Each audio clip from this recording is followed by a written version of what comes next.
वाराणसी 16 मार्च 26 विश्व मांगल्य सभा काशी के 2 दिवसीय कार्यक्रम का आयोजन।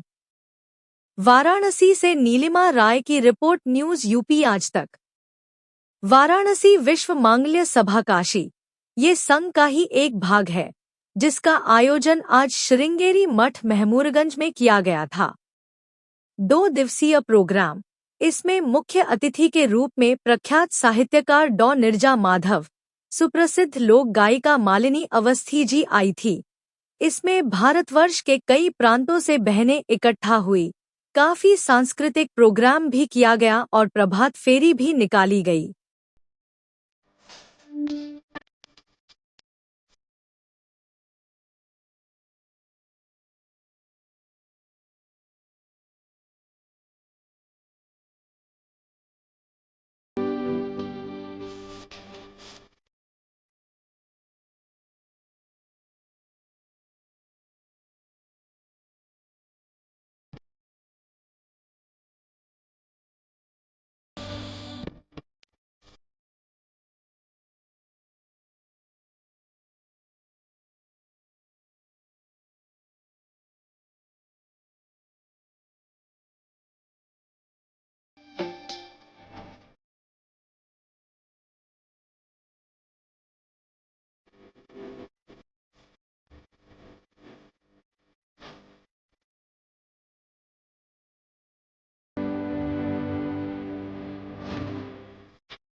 आप 2 दिन से ये हमारे लिए अत्यंत गौरव का विषय है। पुनः आपका स्वागत है।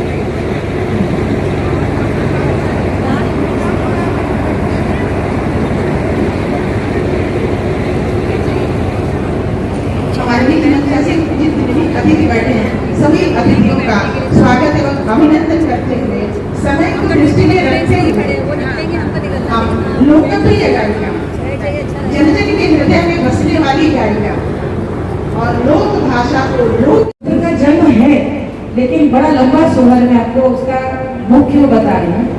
संतान का जन्म का उद्देश्य लेकिन क्या है? पुतुआ को देवो मैं देसवा की, सेउआ में देसवा की, सेउआ में हो। पुत्र को मैं देश की सेवा के लिए, पुतुआ को देवो मैं देसवा की, सेउआ में देसवा की, सेउआ में हो।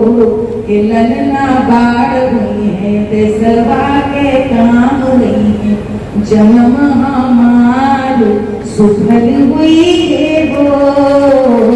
के ललना बाढ़ हुई है, देसवा के काम रही है, जन्म हमार सुफल हुई है वो।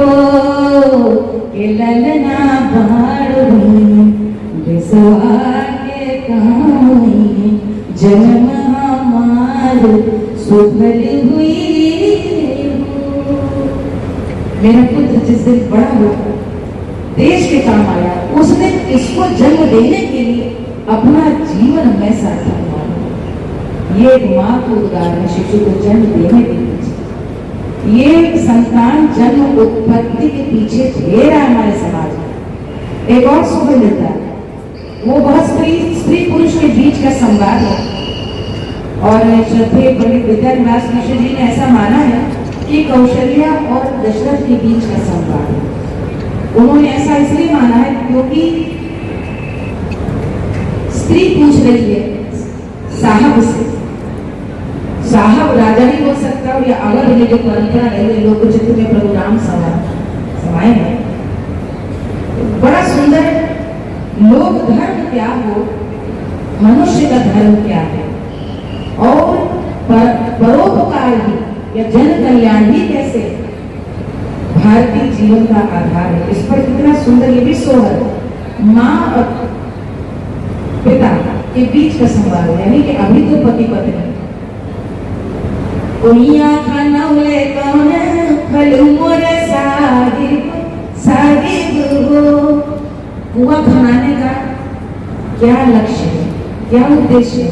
ए मोरे साहिब कुइया खाना वे कौन फल मोरे साहिब साहिब हो।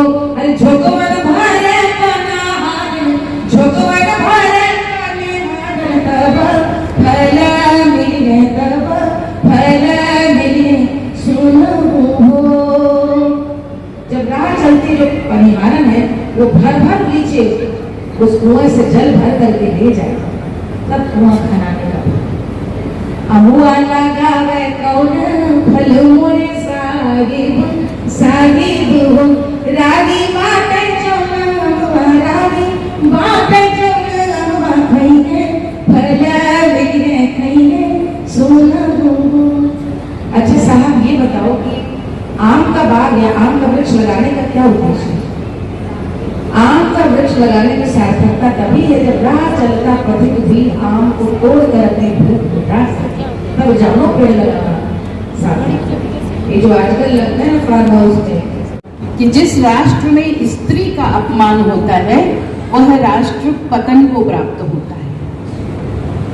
दूसरी तरफ हमारी जो वैदिक स्त्री है वो उद्घोष करती है अहम राष्ट्रीय संगमनी वसुनाम, मैं राष्ट्र को बांधने वाली शक्ति हूं। और बहुत सारे हमारे प्राचीन मनीषियों ने प्राचीन ग्रंथों में स्त्री के शक्ति, सामर्थ्य, संस्कार, सदाचार, समर्पण, प्रेम, ममता की तमाम कहानियां भरी पड़ी हैं, जिनको जब हम पढ़ते हैं तो लगता है कि क्या है, हमारा स्त्री समाज अतीत में ऐसा था और जब ऐसा था तो हम फिर से वैसे हो सकते हैं। इसीलिए शायद हम बार बार पीछे पलट कर जाते हैं, पीछे पलट कर देखते हैं और ऊर्जा संचय करते हैं।